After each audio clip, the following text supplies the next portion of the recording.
Central budget में fiscal deficit की जो माप है वो भयंकर रूप में आज सेंटर और स्टेट मिला करके 12% जीडीपी के रेशियो में बढ़ गई है।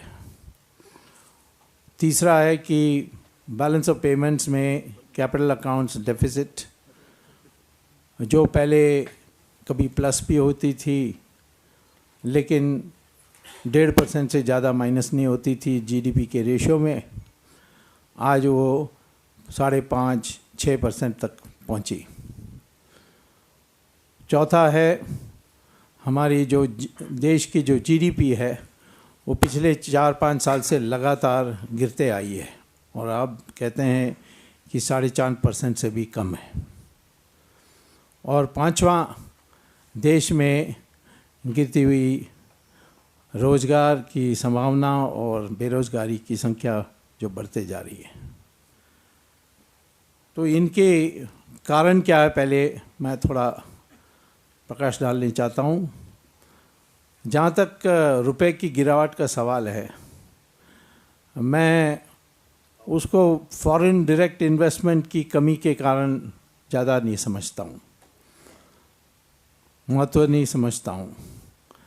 3 मोटी बातें हैं जिसके कारण वो गिरी और अभी थोड़ा स्थिर होने के कारण भी उसी के साथ जुड़ा हुआ है। पहला है कि जो काला धन है उसको हवाला के ज़रिए उसकी बिक्री हो रही है, उसकी बदल हो रही है डॉलर में। और अभी क्योंकि इन जो आज सत्ता में हैं और जो सत्ता से जुड़े हुए लोग हैं उनको डर है कि कहीं जल्दी चुनाव हो जाएं और उसमें नई सरकार आ जाए, तो एक बड़ी संख्या में लोग उसको हवाला के ज़रिए उसको डॉलर में बदल रहे हैं और विदेशी बैंकों में गुप्त रूप से, अवैध रूप से उसको जमा कर रहे हैं। अभी ये माना जा रहा है कि दुनिया में जो सारे 70 देशों में जो सीक्रेट बैंकिंग है उसमें जो भारतीयों का जमा है पैसा, वो कुल मिलाकर के 70 लाख करोड़ से भी ज़्यादा है। डॉलर में उस थोड़ी दिन के पहले जो रेट थी उसके अनुसार $1.5 ट्रिलियन विदेशों में है। तो 70 लाख करोड़ रुपए की बात होती है तो 70 लाख करोड़ को अनुपात में देखना चाहिए कि देश के total tax bill, direct indirect excise sale सब मिला करके 4.5 लाख रुपए। तो इतनी बड़ी संख्या 70 लाख बनती है उसके अनुपात में। सब्सिडी बिल 2 लाख करोड़ से ज़्यादा नहीं है। और इसीलिए ये जो पैसा है इसको वापस लाने के लिए हमारे प्रयास करनी चाहिए। रास्ते हैं और वो क्या है वो मैं आखिर में बताऊंगा।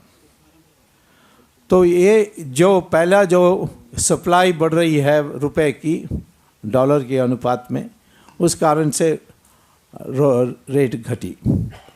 दूसरा है कि एक डेरिवेटिव इस सरकार ने उत्पन्न किया, उसको और बड़ी मात्रा में उसको बढ़ावा दिया। उसका नाम है पार्टिसिपेटरी नोट। पार्टिसिपेटरी नोट एक बड़ी अजीब सी चीज़ है जो दुनिया में किसी और देश में नहीं है, सिर्फ इंडिया में है। और वो क्या है कि यदि आपके पास विदेश में पैसा है, डॉलर्स हैं, उसको आप भले बोरी में भरकर ले जाएं मॉर्गन स्टैनली या यूएस फिडेलिटी इन्वेस्टमेंट्स, इनके दफ्तर में जाकर काउंटर में ये पैसा उनको रखिए और अपना इंडियन पासपोर्ट दिखाएं। काउंटर में जो भी बैठा हुआ है उसको इंडियन पासपोर्ट इसीलिए दिखाना है कि किसी और देश की नागरिक को ये इशू नहीं हो सकता है। तो ये जो मॉर्गन स्टैनली है या यूएस फिडेलिटी इन्वेस्टमेंट्स हैं, वो आपको एक पर्चा देंगे, छोटा सा रंगीन बहुत सुंदर पर्चा देखने में, परंतु उसमें कोई सीरियल नंबर नहीं होगी, नाम नहीं होगी, डेट भी नहीं होगी, सिर्फ अमाउंट होगी। उस अमाउंट को, उस पर्चा को आप लेकर हिंदुस्तान आइए और रिज़र्व बैंक में फोटोस्टैट कॉपी देने के बाद रिज़र्व बैंक एक रिसीट देगी। उस रिसीट और पार्टिसिपेटरी नोट को लेकर आप उदाहरण स्टॉक मार्केट में जाकर स्टॉक ब्रोकर को दें तो उसको रुपए के बराबर मानकर उसको स्टॉक्स में स्टॉक मार्केट में इन्वेस्ट करेंगे। जैसे दाम बढ़ेगी तो आप उसको बेच दें और बेचने के बाद जो मुनाफा मिलती है बाइंग प्राइस और सेलिंग प्राइस में वो रुपए में मिलेगी स्टॉक ब्रोकर से, उसको वापस आप जाकर रिज़र्व बैंक में डिपॉजिट करिए तो रिज़र्व बैंक आपको डॉलर्स देगी उसके लिए। यह अनिवार्य है रिज़र्व बैंक को डॉलर्स देने के लिए। और सेबी जो हम और आप स्टॉक मार्केट में इन्वेस्ट करेंगे तो पूछेंगे कहाँ से पैसा आया, कौन से अकाउंट से विड्रॉ की, ये सब पूछताछ करेगी, बड़ी फॉर्मेलिटीज़ पूरा करनी होती है। लेकिन पार्टिसिपेटरी नोट में सेबी को मुक्त करा दिया है। ये चिदम्बरम का जो टेढ़ा बुद्धि है उसके कारण हुआ है। वो अपने को भले सबसे होशियार समझें, परंतु जब मैं प्राध्यापक था हार्वर्ड में, ये हार्वर्ड बिजनेस स्कूल में था और उसने एक मेरा क्लास भी लिया था जिसमें उसको C ग्रेड मिली, तो उसका बुद्धि क्या है मुझे पूरा आइडिया, परंतु उसके टेढ़ापन बहुत है उसके दिमाग में। और उसने ये पार्टिसिपेटरी नोट को पूरा उपयोग किया, क्योंकि काला धन को विदेश ले जाएं, विदेश की बैंक अकाउंट में जमा करेंगे तो आपको इंटरेस्ट नहीं मिलेगी, वहाँ सर्विस चार्ज लगती है।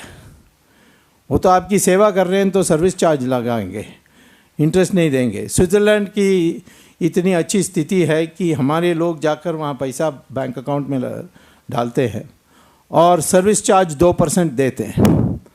और स्विट्ज़रलैंड जो पैसा जमा है उसको लेकर अमेरिकन बॉन्ड मार्केट में इन्वेस्ट करते हैं और उनको 4% मिलती है। तो 2% हमारे से, 4% बॉन्ड मार्केट से। स्विट्ज़रलैंड को 6% कोई काम करे बिना मिल जाती है, इसीलिए स्विट्ज़रलैंड में टैक्स ही नहीं लगती है किसी के ऊपर, क्योंकि हम लोग उसके लिए व्यवस्था कर रहे हैं।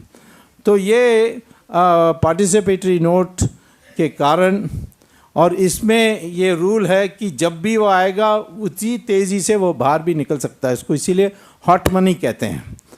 तो पार्टिसिपेटरी नोट्स बड़े पैमाने में अभी बाहर निकली है और जो पहले हिंदुस्तान में आई उसको तुरंत कन्वर्ट करना होता है और बाहर उसको ले गए। और एक और चिदम्बरम ने किया, वो था कि पार्टिसिपेटरी नोट में आप इन्वेस्ट करोगे स्टॉक मार्केट में, उसमें मुनाफा कमाओगे तो कैपिटल गेन्स टैक्स 30% लगती है। तो उससे भी आपको मुक्त कराने के लिए उन्होंने एक रूल बनाया कि यदि मॉरिशस की कोई कंपनी इन्वेस्ट करेगी तो उस कंपनी के, बेचारा मॉरिशस छोटा देश है, उसमें गरीब देश है, उसके लिए हम भारत की देश हृदय में बड़ी जगह है, इसीलिए उन्होंने ये कहा है कि मॉरिशस की कोई कंपनी इन्वेस्ट करेगी तो कैपिटल गेन्स टैक्स उसके लिए 0 है, ना के बराबर। और मॉरिशस में आपको $1 पर कंपनी वहाँ आप बना सकते हैं। तो सारे लोग आज कैपिटल पार्टिसिपेटरी नोट्स मॉरिशस जाकर एक कंपनी खड़ा करते हैं और वो कंपनी आकर यहाँ इन्वेस्ट करती है। मैंने ये 2G में देखा कि सारे जो कंपनीज लाइसेंस लिए थे रिश्वत देकर, उन सब का एक जो खरीदने के लिए पैसा आई लाइसेंस, स्पेक्ट्रम लाइसेंस को, वो सब मॉरिशस के सेटअप, एक ब्रांच कंपनी या एसोसिएटेड कंपनी, वो मॉरिशस से आई, सबके एड्रेस मॉरिशस की थी और वो भी एक ही सड़क की एड्रेस थी और उस एक ही सड़क में एक ही बिल्डिंग की एड्रेस थी और उस बिल्डिंग में भी एक ही ऑफिस में सब कंपनी की ऑफिस, और उस ऑफिस में भी ताला लगी थी, कोई फर्नीचर नहीं था। तो ये एक फ्रॉड हमने देखा। तो ये सारी जो पैसा है ये अब बाहर जा रही है। आधा कारण ये भी है कि अमेरिका की मामला सुधर गई तो अमेरिका के बॉन्ड मार्केट में जा रही, परंतु ये पार्टिसिपेटरी नोट को तारापुर कमेटी ने कहा था अबॉलिश करना चाहिए। मैं पिछले 5 साल से कह रहा हूँ कि ये सबसे खतरनाक, इसको डेरिवेटिव कहते हैं, सबसे खतरनाक डेरिवेटिव है। इसको अबॉलिश करनी चाहिए। तो ये भी डॉलर को आज महंगा कर रही है। और तीसरा है जो सरकार की मदद से हो रही है, वो है कि सिंगापुर, दुबई और ज्यूरिक, इन 3 जगहों में रुपए की शॉर्ट सेलिंग हो रही है। शॉर्ट सेलिंग जैसे फॉरवर्ड ट्रेडिंग जैसा है। सिंगापुर में बैठकर, और आज सिंगापुर सबसे महत्वपूर्ण बन गई है इस मामले में, फॉरेन एक्सचेंज ट्रेडिंग में दुबई से भी ज़्यादा और स्विट्ज़रलैंड से भी ज़्यादा आज सिंगापुर इम्पोर्टेंट है।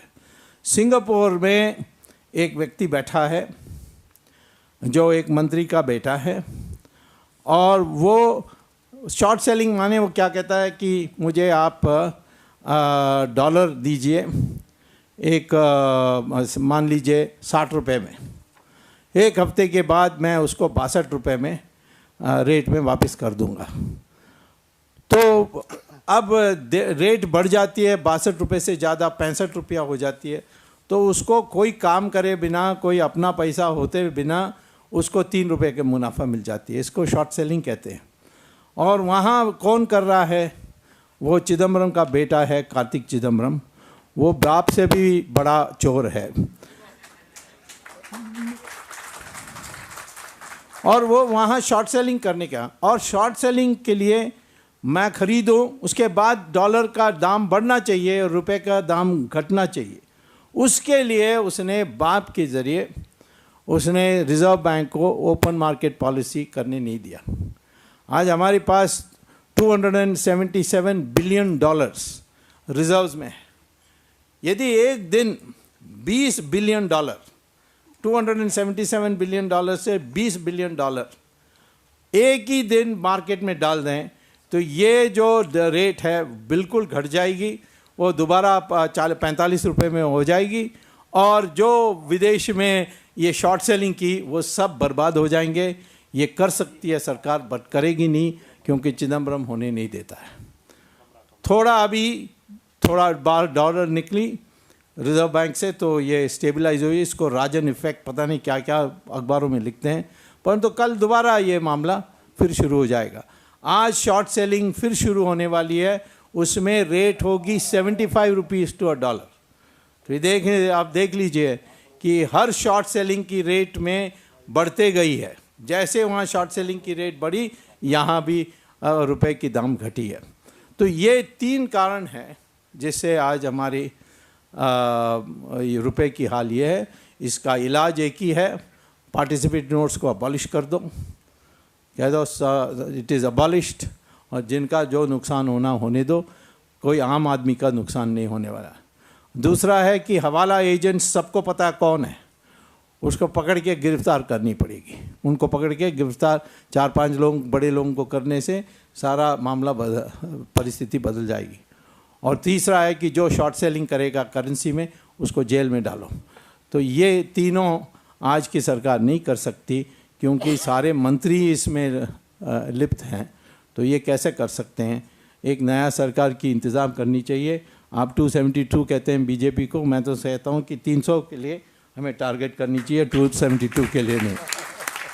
और आ भी सकती है आज की परिस्थिति, जो मूड है उससे, यदि हम लोगों के बीच में जाकर कॉन्क्रीट पॉलिसीज़ रखेंगे तो 300 मिलना मेरे लिए, जो मैंने 77 में देखा, उस समय लोग यही कहते थे कि जनता पार्टी को कैसे मेजॉरिटी मिल सकती है, जब ये 5 पार्टीज़ की वोट जोड़ेंगे तो 22% बनती है, तो कैसे मेजॉरिटी मिलने वाली है, जीतेगी कांग्रेस। ये शुरू में ऐसे ही लोग कहते थे, लेकिन जब रिज़ल्ट आया, यही 5 वो पार्टीज़ मिल करके जो जनता पार्टी बनाई, उनको 43% वोट मिली थी। तो माहौल ऐसे बन जाती है, कभी लहर चल जाती है तो स्थिति बदल जाती है। तो इसीलिए आज लोग में हाहाकार मची हुई है, इसीलिए ये हो सकती है।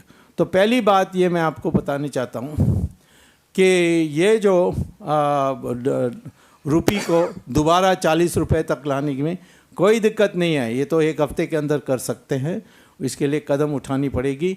और कदम उठाने के लिए आपको साहस होनी चाहिए, और अपने पर्सनल फ़ायदा का कोई देखने की नहीं है, जैसे आज की सरकार देख रही है। दूसरी बात है आज के फिस्कल डेफिसिट। ये इसके कारण से इतनी हमारे देश में करेंसी बढ़ रही है, और ये करेंसी के कारण इन्फ्लेशन हो रही है। उसका एक कारण है। इन्फ्लेशन का दूसरा कारण भी है। आज हमारे देश में जो लोग जिनके पास कंटेनर भरे भरे रुपए हैं, उसको एक हिस्सा तो वो हवाला के ज़रिए विदेशों में जमा कर देते हैं, परंतु एक हिस्सा अपने देश अपने पास रखकर जो उनका विलासी वस्तुओं की आवश्यकता उसके लिए खर्च करते हैं। और क्योंकि आज forward trading in agricultural products allowed है, इसीलिए उस रुपए को लेकर वो होल थोक बाज़ार में जाकर किसानों से सीधा खरीदते हैं। जैसे प्याज का दाम बढ़ा है, वो तो इसी कारण से बढ़ा है कि प्याज का सारा प्रोडक्शन को लेकर इन्होंने जमाखोर किया, और इस कारण से दाम बढ़ी, और जैसे वो बाहर छोड़ते हैं वैसे दाम घटती है। यही सब्जी का भी हाल है, ये भी फल का हाल है। इस सारी चीज़ों में आज एग्रीकल्चरल प्रोडक्ट्स में आज जो इन्फ्लेशन है, उसके पीछे यही है कि फॉरवर्ड ट्रेडिंग के कारण। ये फॉरवर्ड ट्रेडिंग होना नहीं चाहिए, क्योंकि ये पेरिशेबल कमोडिटीज़ हैं, इसमें करेंगे तो आम जनता के ऊपर असर पड़ती है। एनीवे, मेरा कहना है कि ये जो काला धन है, इसके अनेक असर होता है। एक तो ये फॉरवर्ड ट्रेडिंग के कारण असर होता है, दूसरा है कि ये हमारे देश के जो इन्वेस्टमेंट प्रायोरिटीज़ हैं, जो पूंजी की प्राथमिकताएं, उसको बदल देती है। यानी किसी के पास काला धन है, वो विलासी वस्तुओं पर इन्वेस्ट करेगा, तो वो उस विलासी वस्तुओं की जो इंडस्ट्री है उसकी रेट ऑफ प्रॉफिट बढ़ेगी। रेट ऑफ प्रॉफिट बढ़ेगी तो जो इन्वेस्टमेंट कर रहे हैं आम जनता के साधारण कपड़ा के लिए या जूता के लिए, ऐसे आम जनता के वस्तुओं के इंडस्ट्रीज़ पर खर्चा कर रहे हैं, वो सोचेंगे हम क्यों 5% 10% यहाँ कमाएं रेट ऑफ रिटर्न, हम विलासी वस्तुओं की प्रोडक्शन करेंगे तो हमें 25% 30% मिलेगी। इसीलिए आज 70% हमारी देश की जो पूंजी है वो प्रत्यक्ष या परोक्ष रूप से विलासी वस्तुओं के उत्पादन में जा रही है। इस देश में जहाँ 30% लोग गरीबी रेखा के नीचे हैं, ये तो बड़ा अन्याय है, बट ये इसका कारण काला धन है। ये भी मैं कह सकता हूँ कि राजनीतिक असर भी इसकी होती है, क्योंकि जो हवाला के लोग हैं ज़्यादातर दुबई में जाकर वहाँ से टेलीफोन करके इस रुपए का अनुपात में वो डॉलर विदेशी बैंकों में जमा करते हैं। पर दुबई में आप बिज़नेस नहीं कर सकते हो, हवाला बिज़नेस तो कम से कम नहीं कर सकते हो, जब तक वहाँ के जो बैठे हुए जमकर बैठे हुए आईएसआई के लोग हैं, उन आईएसआई लोगों को की मर्जी से करें। और आईएसआई के लोग इतना ही मांगते हैं कि जिसके अकाउंट में जो आप जमा कर रहे हैं, कितना कर रहे हो, कौन सा बैंक अकाउंट में, ये जानकारी उनको देनी चाहिए। आज पाकिस्तान के पास हमारे सारे नेताओं का जो विदेश में नाजायज़ बैंक रखे हैं, बैंक अकाउंट रखी है, उनका पूरा जानकारी है। और कभी आप सोचते होंगे क्यों हम इतना नरम हैं पाकिस्तान के बारे, उसका आधा कारण है कि हमारे नेता डरते हैं कि पाकिस्तान के साथ के खिलाफ सख्त बोलेंगे तो फिर कल अखबार में छप जाएगा कोई बैंक का इनवॉइस जिसमें उनका नाम होगा और उसके बाद उनका बुरा हाल हो जाएगा। तो ये सारे हो रहे हैं। अब क्योंकि हमारे देश में जहां हम कमा सकते हैं वहाँ नहीं कमा रहे हैं। जैसे स्पेक्ट्रम का हम ऑक्शन करते हैं तो आपको CAG कहती है 1,76,000, मेरी एस्टिमेट है 2 लाख से ऊपर होगा, 2 लाख करोड़ आपको रेवेन्यू मिलती। ये रेवेन्यू हमारे देश के इंडस्ट्रियलिस्ट को किसी को नहीं मिली। इन्होंने जिनको सस्ते दाम पर स्पेक्ट्रम की लाइसेंस दी थी, उन्होंने जाकर विदेशी कंपनी को उन्होंने 8 गुना 9 गुना दाम पर बेच दी। इन्होंने ये कहा कि हम NDA गवर्नमेंट ने जो 2001 में जो दाम तय किए उसी दाम पर हम 2008 में भी बेचेंगे। NDA गवर्नमेंट ने नीलाम की थी, ऑक्शन की थी, और ऑक्शन के दाम थी 1680 करोड़ रुपए फॉर 4 मेगाहर्ट्ज़। 2008 में ये 10 गुना ज़्यादा हो गई थी, क्योंकि 2001 में 4 करोड़ मोबाइल सेट्स थे और 2008 में 70 करोड़ मोबाइल सेट्स थे देश में। इसलिए डिमांड खूब बढ़ गई थी और इसीलिए दाम भी स्पेक्ट्रम के लिए बढ़ गई थी, मार्केट दाम, और 10 गुना में आप बेच सकते हैं, सरकार बेच सकती थी। और CAG की एस्टिमेट ठीक ही है, क्योंकि कुल मिला करके रेवेन्यू मिली 2008 में 18,000 करोड़ रुपए। तो 10 गुना में लगा दो तो 1,80,000 वहीं हो जाती है। उसके बाद CDMA ये सब जोड़ करके 2 लाख करोड़ रुपए पार करती है। तो उन्होंने नीलाम नहीं किया। जिनको मिला सस्ते दाम पर, जैसे स्वान कंपनी या यूनिटेक और या टाटा या वीडियोकॉन, ये सारे लोगों ने विदेशी कंपनी को या पूरा लाइसेंस बेच दी या एक हिस्सा बेच दी। जैसे स्वान ने तो पूरा बेच दी एटिसलाट को, और एटिसलाट ने 8 गुना दाम दिया था। तो स्वान कंपनी वैसे वो रियल एस्टेट की कंपनी थी, वो टेलीकॉम कंपनी भी नहीं थी, परंतु राजा के दोस्त थे तो उन्होंने वो लाइसेंस मिल गई थी, फर्स्ट कम फर्स्ट सर्व्ड का। और स्वान के जो एजेंट्स थे वो तो राजा के कमरे में बैठे थे जब ये अनाउंसमेंट हुआ, तो वह पहले से ही बैठे हुए होने के कारण उनको लाइसेंस पहला लाइसेंस तो उन्हीं को मिला। और यूनिटेक भी 8 गुना दाम पर टेलीनॉर को बेच दिया। टाटा ने डोकोमो को 15 गुना दाम पर बेचा, क्योंकि टाटा के पास टावर्स थे, सारी इंफ्रास्ट्रक्चर थी, इनके पास इंफ्रास्ट्रक्चर नहीं थी, तो इसलिए 8 गुना दाम पर बेचा। वीडियोकॉन सिस्टमा से खरीदे आइडियाज़, तो ये सारे लोगों ने अपना एक हिस्सा या पूरा हिस्सा लाइसेंस उन्होंने विदेशी कंपनी को बेच दी। तो ये प्राइवेट कंपनी को फिर ये मुनाफा मिली, और ये मुनाफा फिर राजा को उन्होंने कुछ दिया और 60,000 करोड़ रुपए दिया राजा को। पर राजा होशियार था, उसको पता था कि मैं सारा 60,000 करोड़ रखूँगा तो फिर मेरी हालत ख़राब होगी, तो उन्होंने इसको बांटा। अपने के लिए सिर्फ 4,000 करोड़ ही रखा, सिर्फ 4,000। आजकल 4,000 करोड़ क्या है, जैसे सवाल पूछा। और चिदम्बरम को 5,000 दिया और करुणानिधि को 15,000 करोड़ रुपया था, क्योंकि उसके 3 बीबियाँ हैं तो थोड़ा ज़्यादा लेना होता है। और सोनिया गांधी को 36,000 करोड़ रुपया था। तो ये सारी चीज़ें निकलने वाली हैं, कोई रोक नहीं सकता, और यदि अपनी सरकार होगी तो बहुत आसानी से निकल सकेगी। ये सरकार विरुद्ध में होने के बाद भी इतना दूर हम पहुंच गए हैं, और मैं समझता हूं कि ये सारी जो हैं, इसी प्रकार से कोयला का भी नीलाम करते तो 11 लाख करोड़ रुपए मिलती है आपको। खनिज तेल का प्लॉट को आप नीलाम करते तो 24 लाख करोड़ रुपए मिलती। अब ये सारे जोड़िए, जब आप सारा टोटल टैक्स बिल हमारी 4.5 लाख करोड़ रुपए है, यहाँ देखिए कितने आप अपने नेचुरल रिसोर्सेज को बेच करके नीलाम करके कितना मिल सकता है।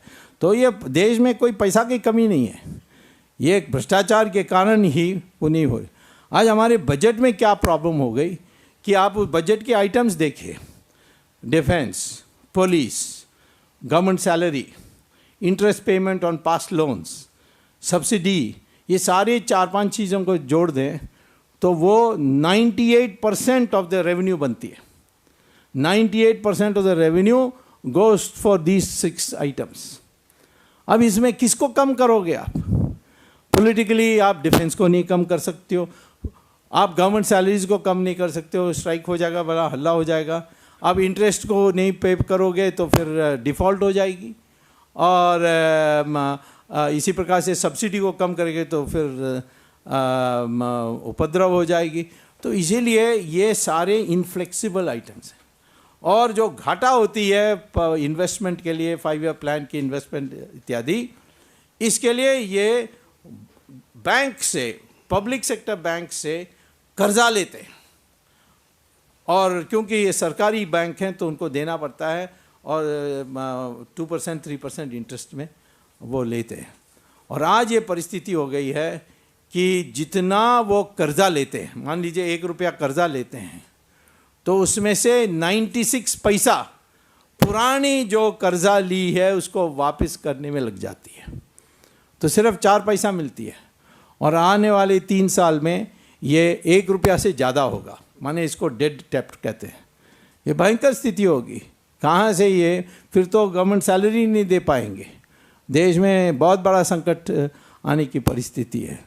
तो मैं ये कहता हूँ कि ये फिस्कल डेफिसिट को कम नहीं कर सकते, और फिस्कल डेफिसिट को कम नहीं कर सकते तो इन्फ्लेशन को भी काबू में नहीं ला सकते। तीसरा बात है कि हमारे देश में आज एक्सपोर्ट्स का कोई प्रमोशन ही नहीं चल रही है। जिन चीज़ों को एक्सपोर्ट कर सकते हैं हम नहीं करते। एग्रीकल्चरल प्रोडक्ट्स को हम बड़े पैमाने में एक्सपोर्ट कर सकते हैं, तो नहीं कर रहे हैं।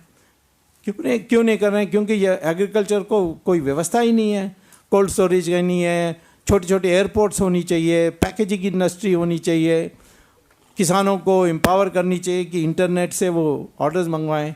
अब देखिए चावल का दाम कितना है, हमारे देश की जो चावल के दाम है उसका 7 गुना है साउथ अफ्रीका में और जापान में।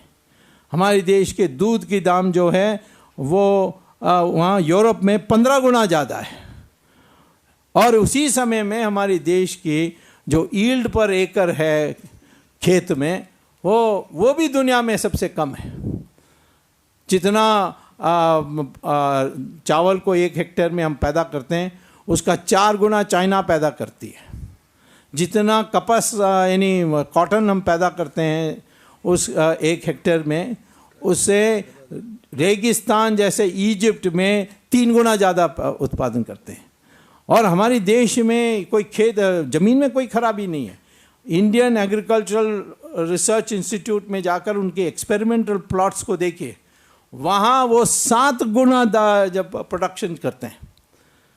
इसी देश में, इसी ज़मीन में सिर्फ पानी और फर्टिलाइज़र और बीज का ठीक से होने से एक्सपेरिमेंटल प्लॉट में आप 7 गुना ज़्यादा प्रोडक्शन कर सकते हैं। और हमारे देश में 12 महीने हम खेती कर सकते हैं। अमेरिका में 5 महीने हीम है, नहीं कर सकते। यूरोप में 4 महीने हीम है, नहीं कर सकते। हमारे देश में 12 महीने कर सकते हैं। और इसके माने 3 फसल 1 साल में बो सकते हैं, लेकिन सिर्फ 25% में 1 से ज़्यादा फसल हम बो रहे हैं। तो मैं हमारे देश में क्षमता कितनी है ये हम जाने हुए कर रहे हैं। तो ये एक्सपोर्ट करने के लिए हमारे एग्रीकल्चर को अब ग्लोबलाइज करेंगे तो दाम भी ज़्यादा मिलेगी किसानों को, और प्रोडक्शन भी बढ़ जाएगी यदि उस पैसे को हम इन्वेस्टमेंट में लगाएंगे। तो एग्रीकल्चर को ग्लोबलाइज करके एक्सपोर्ट इंडस्ट्री बनानी एक हमारी प्लान होनी चाहिए। और हमारे देश में जो आज एक बड़ी डेमोग्राफिक डिविडेंड है पॉपुलेशन की, 70% हमारे देश के जनता 35 साल से कम उम्र के हैं। दुनिया में ऐसा नहीं है। औसत में इंडियन पॉपुलेशन की एवरेज एज है 27, एवरेज एज ऑफ चाइनीज़ 37 है, क्योंकि उन्होंने 1 चाइल्ड पर फैमिली करके पॉपुलेशन को इतना धीमा कर दिया कि आज एजिंग पॉपुलेशन है उनका हमारे अनुपात। अमेरिका का 38 है, वो भी इमिग्रेशन से उन्होंने थोड़ा कम किया है। यूरोप का 46 है, एवरेज एज 46। जापान का 50 है एवरेज एज। इतनी यंग पॉपुलेशन, इसको हम एजुकेशनल सिस्टम से नवीन तरीके को उत्पादन करने, इनोवेशन जिसको कहते हैं, जैसे ये इंटरनेट है, इससे सारा प्रोडक्शन का कॉन्सेप्ट ही बदल गया है। तो वैसे ही कोई नवीन चीज़ों को ढूंढने के लिए हमारी जो नए निकलते हैं यूनिवर्सिटी से वो कर सकते हैं। जैसे पेट्रोल में हमारी इतनी परेशानी है, आज मोटर गाड़ी चलाने के लिए आप हाइड्रोजन फ्यूल सेल्स का उपयोग करेंगे तो ये पेट्रोल की ज़रूरत ही नहीं पड़ेगी, खनिज तेल की ज़रूरत ही नहीं पड़ेगी। अमेरिका नहीं करेगी। क्यों? अमेरिका के पास भंडार भरी पड़ी हुई है तेल की, और इसीलिए वो वहाँ के रिसर्च ये हाइड्रोजन फ्यूल्स ने सेल्स में नहीं कर सकते। पर हमारे लोगों ने किया है, परंतु उसका कोई हमारे लोग मदद नहीं कर रहे, हमारी सरकार उनको कोई प्रोत्साहन नहीं दे रही है। तो यदि हम यह करेंगे और हम हमारे देश में हाइड्रोजन फ्यूल सेल से मोटर गाड़ी चलाएंगे, इसके कारण दूसरे देश भी चलाने के लिए हमसे मांगेंगे, हमसे आयात करेंगे, तो धीरे धीरे स्थिति ऐसी पैदा होगी कि अरब देशों में उनको दोबारा ऊंट के पास वापस जाना पड़ेगा और तंबू में रहने की स्थिति में आ जाएगी अरब देशों की, हाल ये हो जाएगी। तो ये टेररिज्म को भी कम कर सकती है, क्योंकि टेररिज्म का अधिकांश पैसा तो ये तेल से ही आ रही है। वो सिर्फ ज़मीन में एक खड्डा पैदा करते हैं, उसमें से तेल निकलती है, उसको दाम में वृद्धि करके बेचते हैं, तो उनको रेवेन्यू मिलती है। मोरक्को से इंडोनेशिया तक आपको कोई इंडस्ट्री नहीं मिलेगी, सब फिनेंशियल सर्विसेज रियल एस्टेट यही ज़्यादा मिलेगी आपको। उनके पास इंडस्ट्री नहीं है, उन्होंने पैसा इंडस्ट्री में मिडल ईस्ट में नहीं लगाई। तो तेल चले जाए तो उनकी हालत दोबारा बहुत बुरा हो जाएगा। तो मैं आपसे ये कहता हूँ कि हमारी फोकस ये होनी चाहिए, आज हमें क्या करना चाहिए। जीडीपी को बढ़ाने के लिए रेट ऑफ सेविंग को बढ़ाना है, जिस कारण से इन्वेस्टमेंट बढ़ेगी, बाहर से ज़्यादा पैसा नहीं आने वाली है। और जब आपकी इकॉनमी बूम करेगी, किसी को बुलाने की ज़रूरत नहीं है, वो आकर आपके सामने क्यू लगा के खड़े हो जाएंगे, इनको बुलाने की कोई ज़रूरत नहीं है। और कभी कभी हमें मूर्खता में समझते हैं कि हम एफडीआई को लेनी चाहिए, जैसे वॉलमार्ट की समस्या क्या है, उनके देशों में, अमेरिका में वॉलमार्ट को कर्जा मिलती है 2% इंटरेस्ट रेट में, 2% इंटरेस्ट रेट में उनको कर्जा मिलती है। हमारे देश में जो व्यापारी हैं उनको कर्जा मिलती है 12% में। तो कौन सी स्पर्धा हो सकती है इसमें, जिसको कहते हैं लेवल प्लेइंग फील्ड, ये इसमें तो स्पर्धा हो ही नहीं सकती। इसीलिए वॉलमार्ट को आने के माने हमारी सारे व्यापारियों को समाप्त करना। तो ऐसे एफडीआई हमें नहीं चाहिए। या अमेरिका हमसे ये बात मान ले कि हमारी कंपनी जाकर अमेरिका में सड़क बनाएं, घर बनाएं और यहाँ से लेबर ले जाने के लिए उनको अनुमति मिले। वो कहता, अमेरिका कहता नहीं नहीं ये इमिग्रेशन का प्रॉब्लम है, हम नहीं अलाउ करेंगे। तो वो उनकी सस्ता कैपिटल यहाँ लाने चाहते हैं, परंतु हमारी जो सस्ता लेबर है उसको वहाँ ले जाने नहीं अनुमति देते हैं। तो ऐसे एफडीआई में गिव एंड टेक पॉलिसी हो तो ठीक है, कोई नवीन टेक्नोलॉजी आ रही है तो ठीक है, परंतु यहाँ जो एफडीआई जैसे वॉलमार्ट है इसके थी कोई आवश्यकता नहीं है। मैं ये सोचता हूँ कि आज आवश्यकता ये है कि जो एक निराशा आ गई है उसको समाप्त करनी चाहिए। निराशा को कैसे समाप्त करेंगे? मेरी राय में पहला, हमारे देश में इनकम टैक्स को अबॉलिश कर देना चाहिए। इससे आप सारे चार्टर्ड अकाउंटेंट्स का काम ख़त्म हो जाएगी, आपको और कुछ करना पड़ेगा।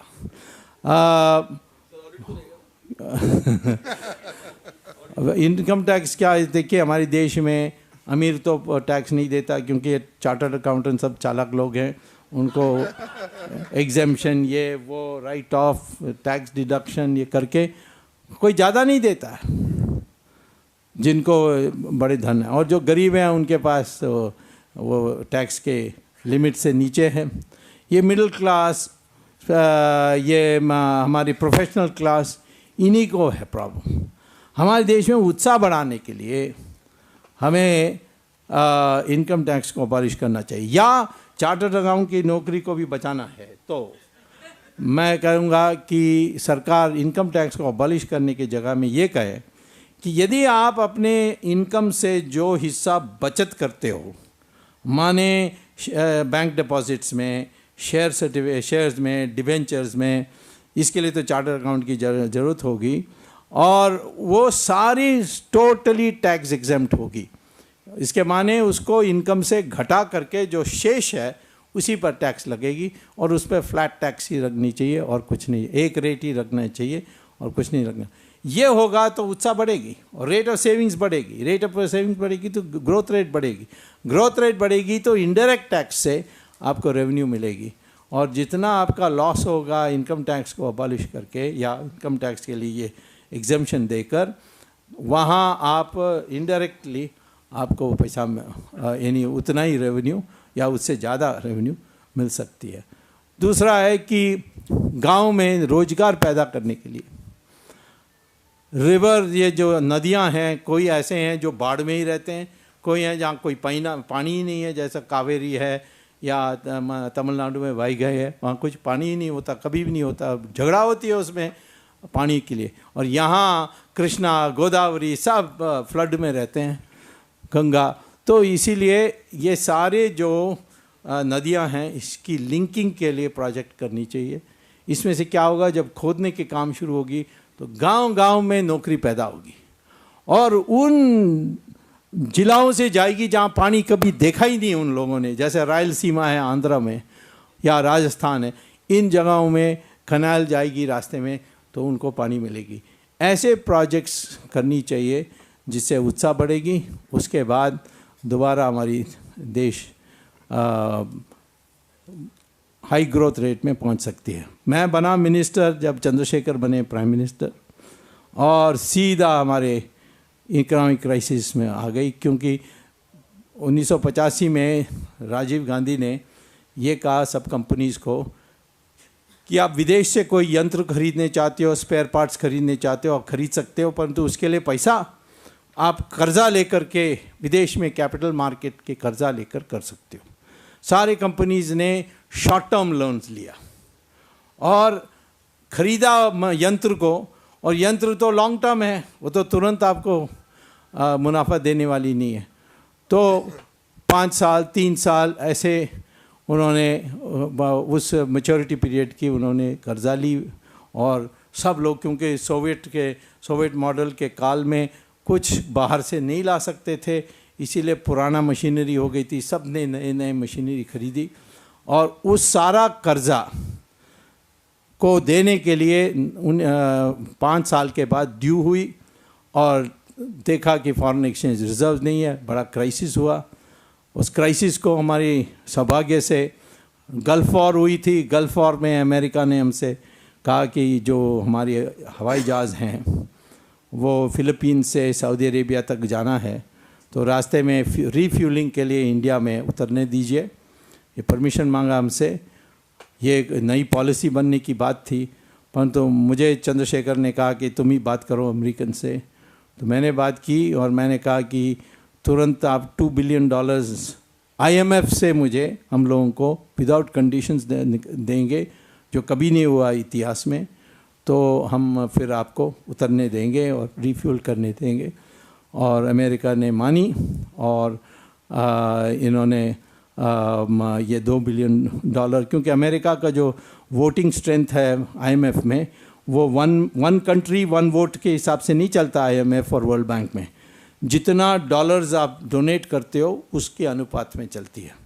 और अमेरिका, जापान, ये सारा अमेरिका के मित्र देश सब मिल करके 87% जो डोनेशन आती है IMF को अपने खर्चे के लिए, वो अमेरिका और या अमेरिका से प्रभावित देशों से आती है। तो अमेरिका का 87% वोट है IMF और वर्ल्ड बैंक में, तो वो लोन मिली, उसमें से शुरू हुई। फिर उस समय मेरा कॉमर्स सेक्रेटरी था मॉन्टेक सिंह, और हमारी इकोनॉमिक एडवाइज़र मनमोहन सिंह था, और बड़े अच्छे थे, और उसको इकोनॉमिक एडवाइज़र ही रहना चाहिए था। बट उसमें वो लायक हैं, परंतु जहाँ उनको स्टैंड लेना है, वो कभी रीढ़ की हड्डी आदमी नहीं थे। मैं उनको 40 साल से जानता हूँ। तो ये हम तीनों ने बैठ करके ये बनाई, और गवर्नमेंट के आखिरी दिन में हमने इस इकोनॉमिक ब्लूप्रिंट को पास की थी। और जैसे नरसिम्हा राव आए, उन्होंने मुझे पहले तो ट्राई किया कि मैं कांग्रेस पार्टी में ज्वाइन करूं। मैंने कहा ये तो मैं नहीं कर सकता। तो तब उन्होंने कमीशन बनाई, गैट कमीशन, उसमें कैबिनेट रैंक देकर बिठाई, और ये इकोनॉमिक ब्लूप्रिंट मुझसे उन्होंने ली। और क्रेडिट इकोनॉमिक रिफॉर्म के लिए वास्तव में नरसिम्हा राव को जानी चाहिए। उन्होंने जो सूझबूझ दिखाया, जो डिटर्मिनेशन दिखाया, उसी से हुआ। मनमोहन सिंह के कारण नहीं हुआ। मेरे सामने 2-3 बार मनमोहन सिंह रो पड़े नरसिम्हा राव के सामने कि मेरा बस का नहीं है, मुझे इतनी आलोचना होती है, I find it very difficult. तो वो यही कहते थे, मेरे नाम पर बोल दो कि मैंने आपको कहा ऐसा करने के लिए। तो नरसिम्हा राव को कभी हमें देश में सम्मान देनी चाहिए, क्योंकि ये जो तड़का है, इसने उसको कोई यानी ताड़का को समझते हैं ना, ताड़का। तो उसने उसको नफ़रत थी, क्योंकि उनका उम्मीद था 1991 में कि जब उन्होंने देखा कि मेजॉरिटी नहीं मिली तो उनके परिवार ने उनको कहा कि तुम तो ये तुम्हारा बस का नहीं है, थोड़े दिन के लिए किसी बुढ़ा को बना दो और उस तक हम तोड़ फोड़ करके मेजॉरिटी बना लेंगे, उसके बाद आप प्राइम मिनिस्टर बन सकते हो। लेकिन नरसिम्हा राव प्राइम मिनिस्टर बनते ही उनका स्वास्थ्य सुधरने लगा और वो लग रहा था कि वो कभी नहीं मरेंगे, और इसीलिए इनको नफ़रत हो गई उनसे और उनकी बुराई की, उनकी आखिरी अंत्येष्टि पर भी उन्होंने जो कुकर्म किया उसको हम कोई भूल नहीं सकते। कभी ना कभी भविष्य में नरसिम्हा राव की सम्मान इस सरकार को करनी चाहिए। और मैं ये कहता हूँ कि ये इकोनॉमिक रिफॉर्म एक ही बात पर थी, डीरेगुलेशन। कितना बदल आ गई, और यदि हम वास्तव में हमारे देश में इंफ्रास्ट्रक्चर, एग्रीकल्चर, इस सब में रिफॉर्म ला करके सुधार दें तो हमारी देश 8-9% नहीं 12-13% के लिए 15-20 साल के लिए चल सकती है। इसके माने हमारी देश विकसित हो सकती है 10 साल के अंदर, एक दुनिया में मानी जाने देश होगी। अभी भी है, परंतु एक थोड़ा पीछे अब हो गए हैं पिछले 3-4 साल से। बट हमारी देश की जो क्षमता है, जो पोटेंशियल है, उसको देखते हुए यदि हम सही पॉलिसीज़ लागू करेंगे तो ये क्राइसिस कुछ भी नहीं है। इस क्राइसिस से हमें कुछ सीख पाएंगे तो अच्छा है, लेकिन हमारे देश में कभी निराशा नहीं होनी चाहिए, क्योंकि हमारे देश की जो पोटेंशियल है उसमें करेक्ट पॉलिसीज़ अपनाने से हमारी देश बड़ी तेज़ी से आगे बढ़ेगी। यही रखकर हमें आगे बढ़ना चाहिए। धन्यवाद, नमस्कार।